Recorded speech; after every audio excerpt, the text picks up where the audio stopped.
All right. I think we're officially live. I just had a little technology glitch, but hello. Happy Friday. Oh my goodness. It's Friday. That feels good. I just finished up an intense day of recording. It is Friday afternoon where I am. It's about 2:45 in the afternoon. Not that it matters, but I am really excited to be finishing up a big work day and to come live here on YouTube. I just finished up recording a lot of lessons for July. I've been working on some of my confident English lessons for July that will be coming out soon on Wednesdays. Hey, hello in Poland. Oh my goodness, it's late in Poland. I know it's late at night there, but thanks for watching. So I just finished up. Oh, good morning for someone else. So maybe somewhere in Asia if it's morning time. But anyway, I just finished up recording some videos that I'll be sharing in July, a little sneak peek, or sharing in July, a little sneak peek.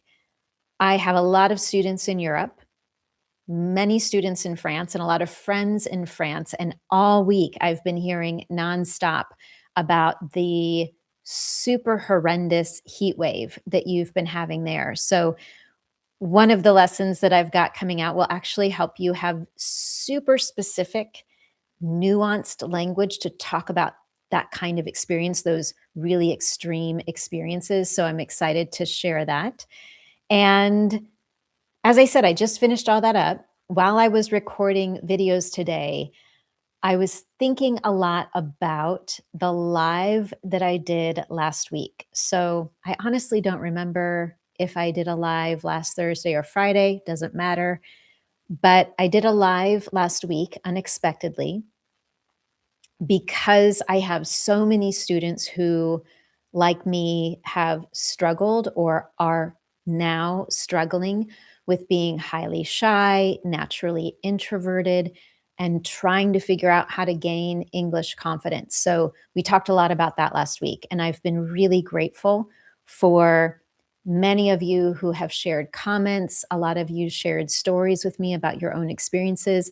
I had a lot of emails this week talking about all these struggles of being highly shy, introverted, etc. So I've been thinking about that this week, thinking about those stories and the difficulties that shyness and fear, anxiety creates. So I thought we would talk a little bit more about that today. What really happens when we're experiencing those high levels of fear and anxiety, and when we have that fear, there is one specific lie that is really easy to believe. It feels really good to believe. It actually feels very productive, but it keeps us stuck. That's the problem. It actually keeps us stuck. So I thought we'd talk through that today and just do it as a live because why not? So I don't know about you, but if I think back to my experience in French when I was really struggling with my speaking confidence, I remember very specifically that when I would be in a conversation, I often felt like a 7-year-old child with bad or poor vocabulary. I felt like this 7-year-old kid at a table with all these adults. And of course, what's so frustrating is in my native language, in English, I can say exactly what I want to say. I have no problem with it. I can fully express myself. I can share all my ideas, my thoughts. It's no problem. But that feeling of being a child when I'm not a child is just purely awful. It's just awful. It's highly embarrassing. So, hey, hello in the Dominican Republic. Thanks for being here. I see someone in Ohio too. Just keeping a quick eye on the chat. But as I said, those moments of feeling like I was a child, super awful, highly embarrassing, and in those moments, all the words that I would want to say, the words that I knew, the words I had studied, those words disappeared, and I was certain, I was convinced that no one would understand my French, and maybe you're convinced that no one will understand your English.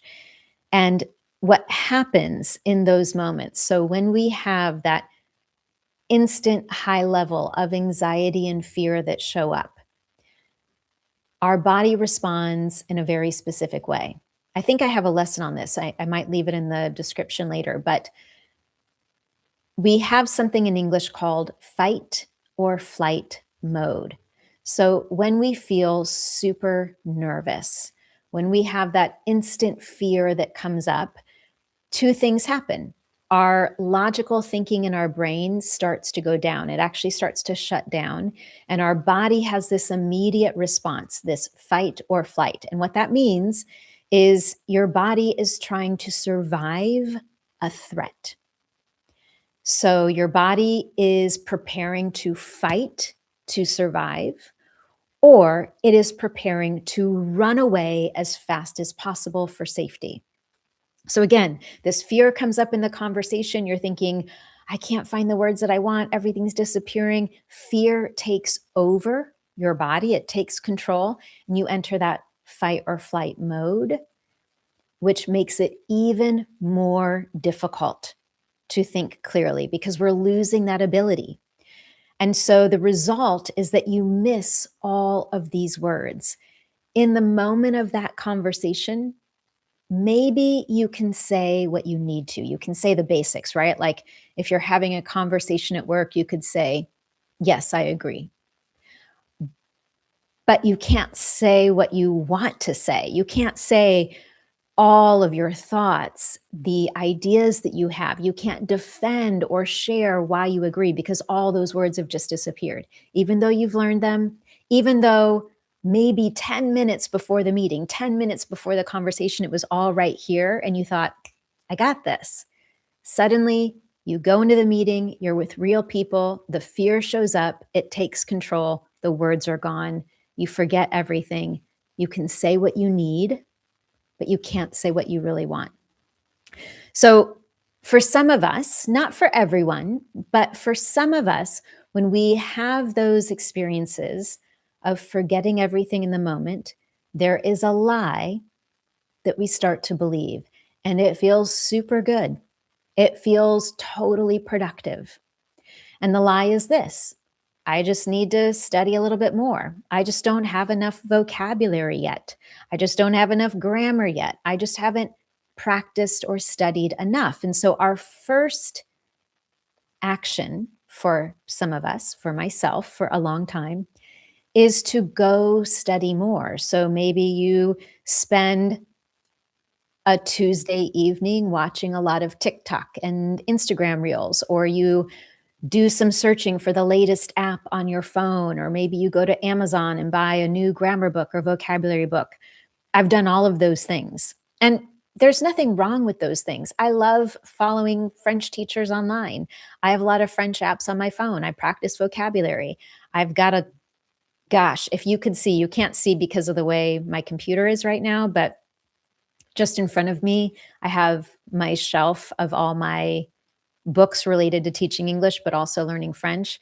I have more than 20 books. It's silly. I have more than 20 books for learning French vocabulary and grammar. I don't need all of them. But for a long time, I kept thinking, oh, I'm stuck in these conversations because I haven't learned enough. I just need to do that. So, what makes this lie feel so good is you're doing something.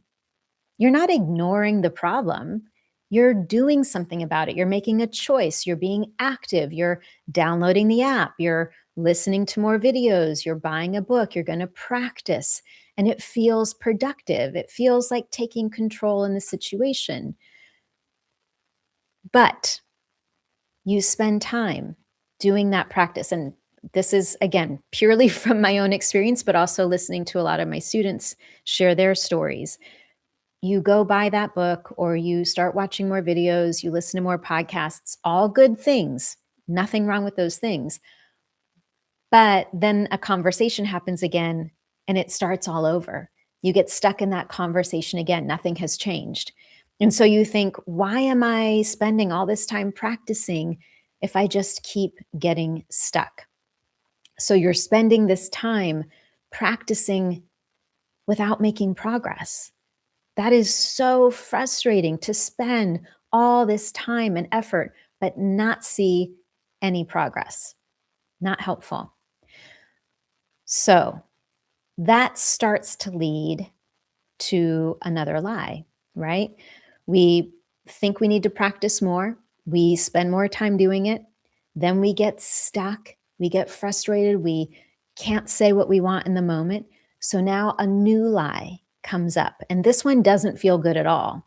This one is actually a horrible feeling. But the lie is, this is just how it is for me. This is who I am. I can understand English, it's fine, but I can't speak. That's not for me. There's something about me. I'm just not a language learner. Some people are. I'm I'm just not good at speaking other languages.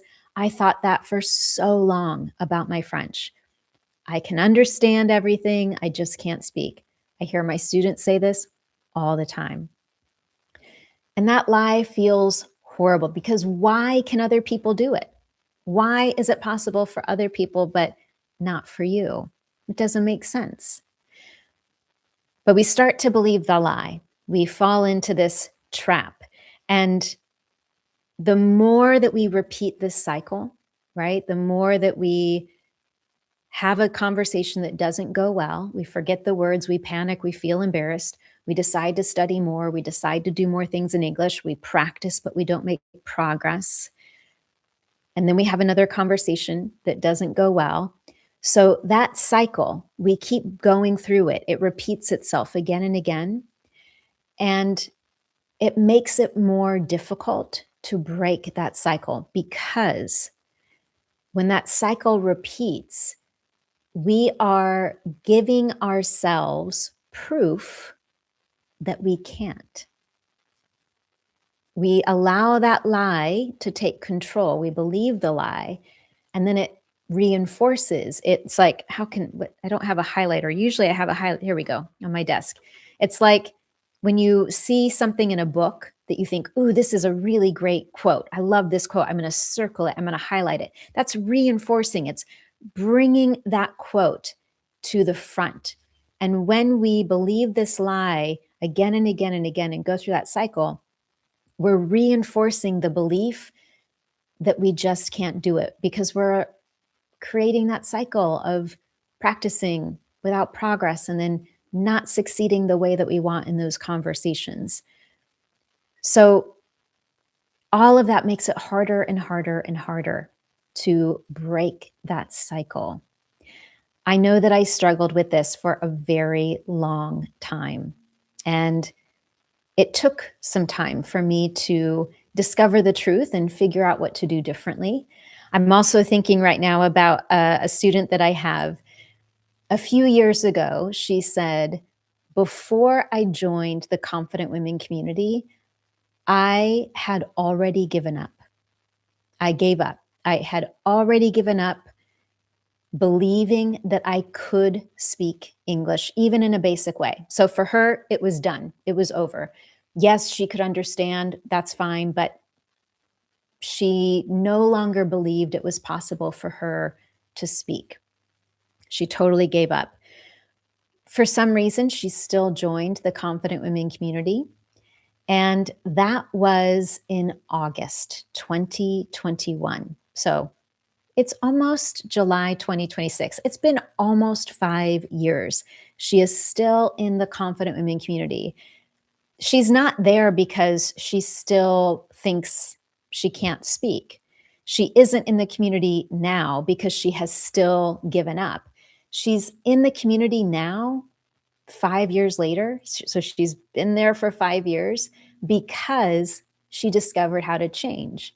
And because now she's practicing speaking English regularly, she has speaking partners all over the world. She's actually met some of her speaking partners in real life. Her vocabulary has expanded. She can use that vocabulary in real conversations. She feels fully confident in those conversations. So she has stayed in the community because she found the solution. And that is really freeing when we find the solution. So here's what that solution is and what I want you to think about. And I actually see a lot of comments coming in from the chat. So hello in Nepal and Egypt and Vietnam and in India. I see a question. So how do we get over it? So here's how we get over that. Here's how we get out of that lie, get out of that cycle. It's all about what I call strategic speaking practice.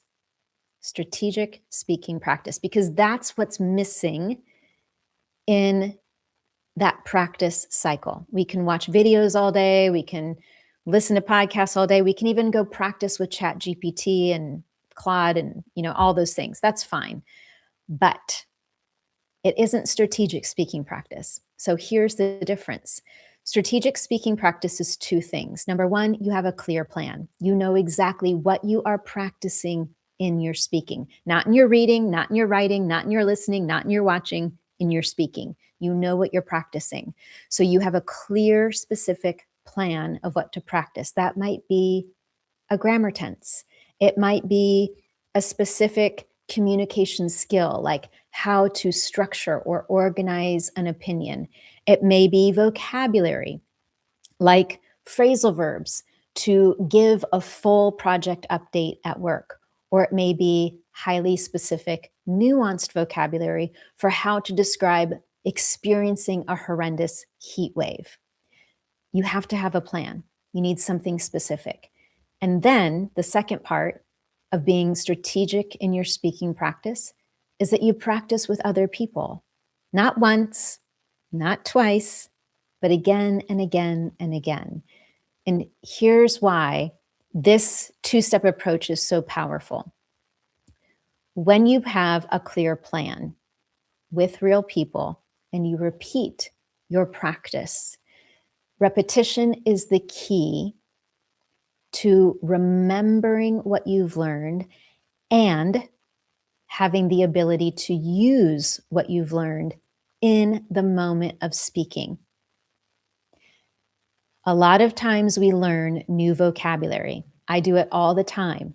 I spent, I don't know, maybe 10 minutes yesterday watching some videos on French vocabulary. I loved all that vocabulary, great teachers online. I don't remember any of it because I watched 10 minutes last night and then I walked away and I haven't used it in a conversation. I don't know when I will use it in a conversation. That is my entertainment. That is not my core practice. My core French speaking practice is totally different.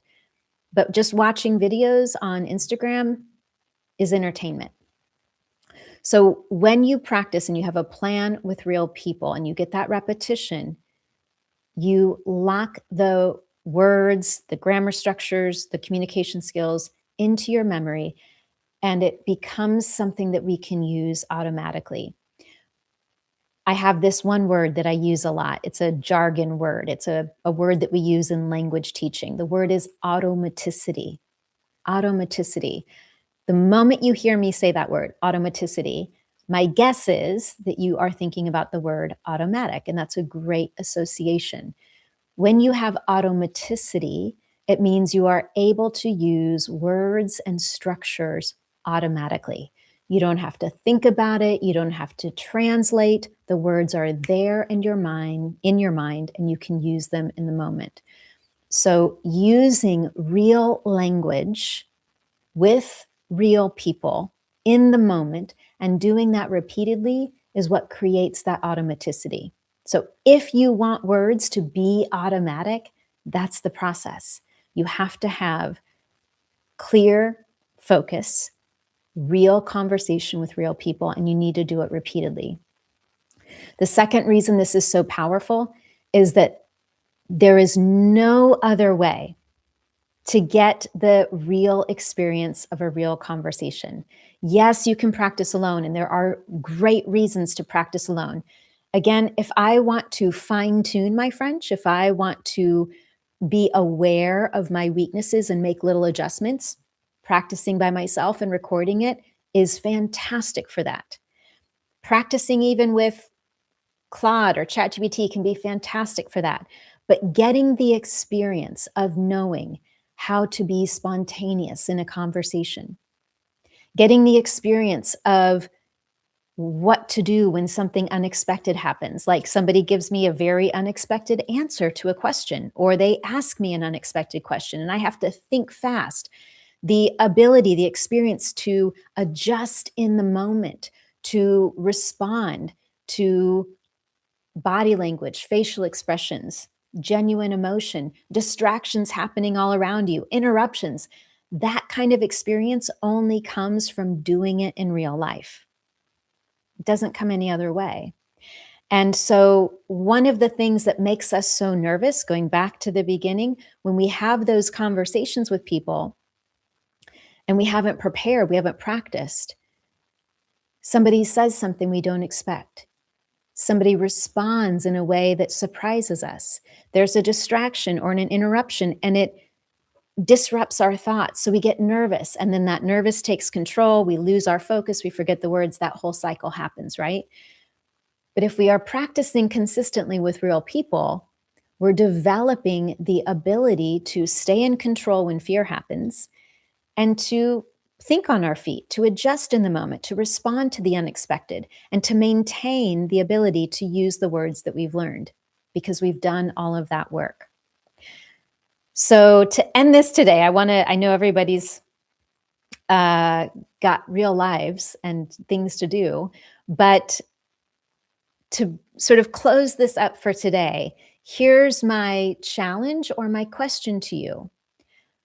Where are you able to get that kind of speaking practice? What opportunities do you have around you where you can begin to get that kind of strategic speaking practice, where there's a clear plan, there's a focus, and you're with people that give you that real conversation practice? For me, in my speaking experience, because I'm naturally shy and very introverted, and for many, many, many of my students, particularly women who join me in the Confident Women community, who are also highly shy and very introverted, my recommendation is that you find people, number one, who you trust, find people who you feel very comfortable with, find people who will support you in the process, find people who make it okay to make mistakes without judgment or fear.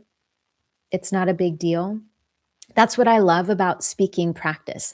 Yes, I can have real conversations in the moment. I can go to the grocery store in France. I can talk to friends in French, and I can do all of those things. Totally fine. But what I love about practice is it prepares me for those moments.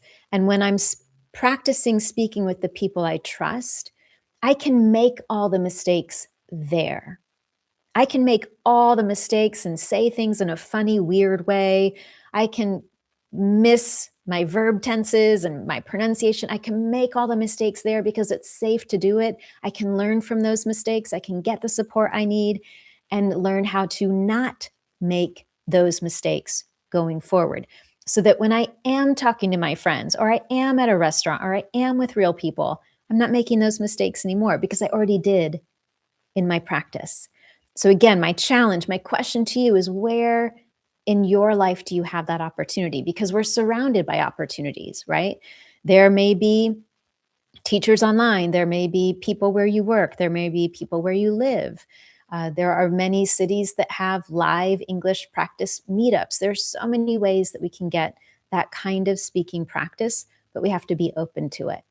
We have to be open to that strategic speaking practice. We have to make that the answer to, what do I do when I feel stuck? What do I do when I lose all the words? The answer isn't, let me just study more. The answer is, where can I find that strategic speaking practice that's going to help me not feel like a child? Where can I find the strategic speaking practice that helps me feel like me in my second language, or you in your second language, you in English? Where can you find the strategic speaking practice that helps you remember words when you're speaking, not forget them? Where can you find the strategic speaking practice that creates progress? And where can you find that strategic speaking practice that helps you gain true confidence and use the words that you want in the moment. So that's my challenge for you. It's what I'll be looking for. If you, oops, excuse me, if you share in the chat or send me an email, I'd love to hear what you would say to that. So thank you again for jumping on with me. Thanks for sharing this time with me. I really appreciate it. I am kind of having fun with these two unexpected YouTube lives. So perhaps I'll do it again soon. Thank you for joining me, and I look forward to hearing from all of you in the comments.